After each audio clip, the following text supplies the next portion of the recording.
bringing something new in a complex organization, and Clayco is really complex. We are like all over the place, multifaceted, multidisciplinary, you name it, we have it, kind of soup to nuts approach. It's really about recognizing where the problems are. So knowing what are you trying to do, what are you attempting to do, is the first step toward understanding which technology are you bringing in, which technology addresses any of the specific issues they have, and then what is the transformative potential of the technology? How is what you, as my client, ask me to do, how is it going to make me better? How is it going to help me? How is it going to help organization better? And ultimately, and everybody knows that, it's not a dirty secret, we need to make our clients happy. So all of those little ingredients are really fueling our desire to bring the tech in and start evaluating it properly. I love that focus. It does. And I love the focus that you have in there, because, construction has gone through some pretty incredible transformation in the last 5, 10, 15 years.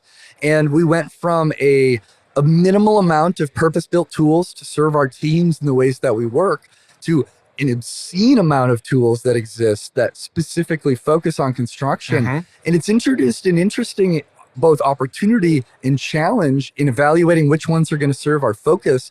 And if you get too caught up in chasing the shiny new toys without thinking about the problems that you're solving that you so astutely pointed out a moment ago, it's easy to either bring in too many things and overwhelm your teams with too much change or too many options, or you're not solving problems that your team actually has, and you're burdening the process because you've brought new things in that doesn't necessarily serve the way that they're trying to work. And so it's a unique moment in time where we have a lot of choices, whether it's hardware or software or some variation of all of those. And we have to make very deliberate decisions on how we bring those into our teams. And, before we could chase all of them if there was only 5 or 6 or 7 different tools, but, there's hundreds now. I feel like I see a new startup in the construction ecosystem every day. And that's awesome. But it also puts a bit of a burden on our technology leaders to make those choices and figure out how they're going to fill those gaps. Listen, you're spot on. And I'm old school in a way. I always think that austerity is mother of all inventions. And I firmly believe that sometimes less is more. And I'll tell you what are the trends actually that are prevalent. I talk to colleagues all the time. I talk to colleagues outside of Clayco, colleagues that are doing similar work that I do and that are engaged with teams that are really infusing tech in what we do.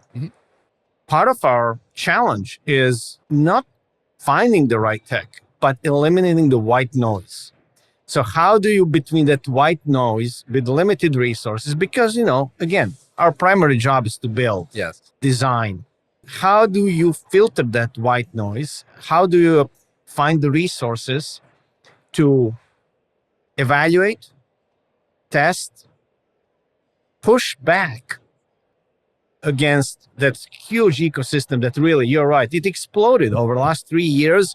What was a number I heard yesterday? Year ago, there were $4 billion invested in startups. This year went a little bit down. It's still $2 billion. That's a lot of money. Oh, yeah. And for us, the key component is getting that return on investment. It's not just money. It's our effort. It's our ability to align new tech with processes. And at the end of the day, do we want to disrupt for the sake of disruption? Do we want to just bring something because it's a new shiny object? And then, what's happening then? Let's say you embark on the process of adoption, that new shiny object. Halfway through the process, there's a new shiny object dangling out there. So I don't want to say we're in a constant damage control mode, but we're in a constant mode of seeing beyond the horizon and trying to anticipate all those things that can kind of push us from the way of meaningfully adopting tech that solves our problems. In construction, so rife with uncertainty by default, even not considering, our technology deployment, and in finding ways to manage that more successfully, I think is paramount for organizations. But as we think about that tech deployment, I love your point about this happens alongside the work that people are doing every day. And so you have to be so focused on how you message that and how you you choose to bring those tools out because it's overwhelming at times, especially if somebody is stressed out about a schedule duration that they're not excited about, or there's some change conditions that are happening on the project as they're, moving forward in that schedule. And you come in and you go, okay, here's a new thing that you want to try. You have to be very focused about giving them runway, and also runway to fail potentially if something doesn't go well, because if they feel that there's going to be a punitive measure that follows their mistake when you've handed them something new, how much are they going to be eager to embrace that new tool? At least speaking from my personal experience, not very much. I mean, listen, you and I had this really good conversation from a few weeks ago.